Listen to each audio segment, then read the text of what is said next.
Pinjaman online ilegal. Pada saat sekarang ini, teknologi yang sudah canggih memberikan banyak kemudahan kepada masyarakat.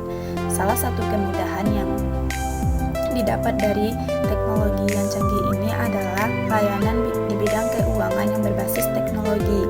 Layanan ini biasa dikenal sebagai pinjaman online atau pinjol. Tetapi, pada saat sekarang ini tidak sedikit dari lembaga pinjaman online ini yang bersifat ilegal atau tidak resmi, dan banyak pula masyarakat yang terjebak ke dalam pinjaman online ilegal ini. Lalu, apa sih faktor yang menyebabkan masyarakat terjerat ke dalam kasus pinjaman online ilegal ini? Salah satu penyebabnya yaitu yang pertama, latar belakang ekonomi yang kurang baik untuk memenuhi kebutuhan.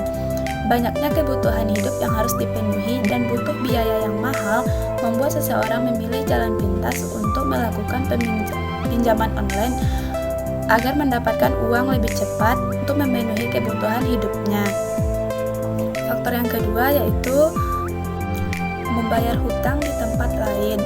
Adanya hutang di tempat lain yang sudah jatuh tempo sehingga masyarakat memilih untuk meminjam uang pada lembaga pinjaman uang online ilegal agar cepat dapat uang untuk membayar hutangnya tersebut.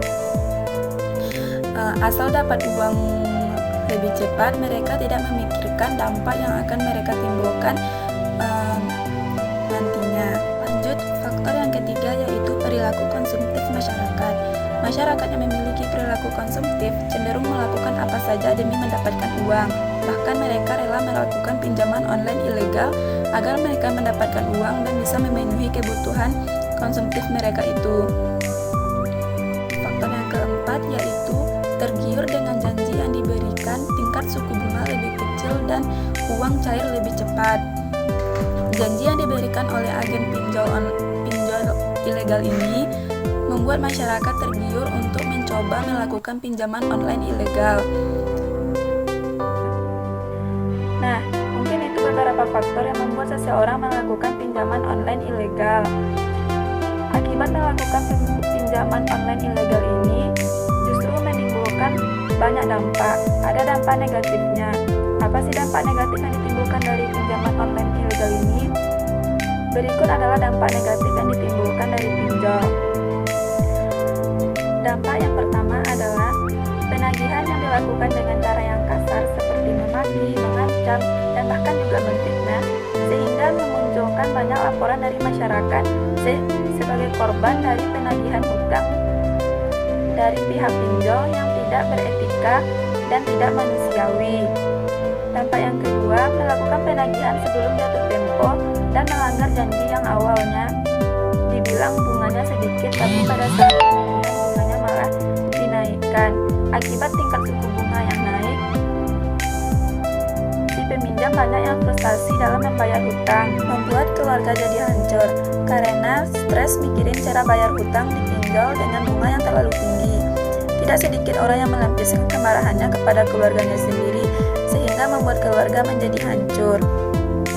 Dampak selanjutnya yaitu masih banyak masyarakat yang belum mengetahui mengenai bisnis pinjaman online ilegal ini, sehingga akibat ketidaktahuan mereka memberikan data-data kepada agen pinjol yang mana data tersebut disalahgunakan.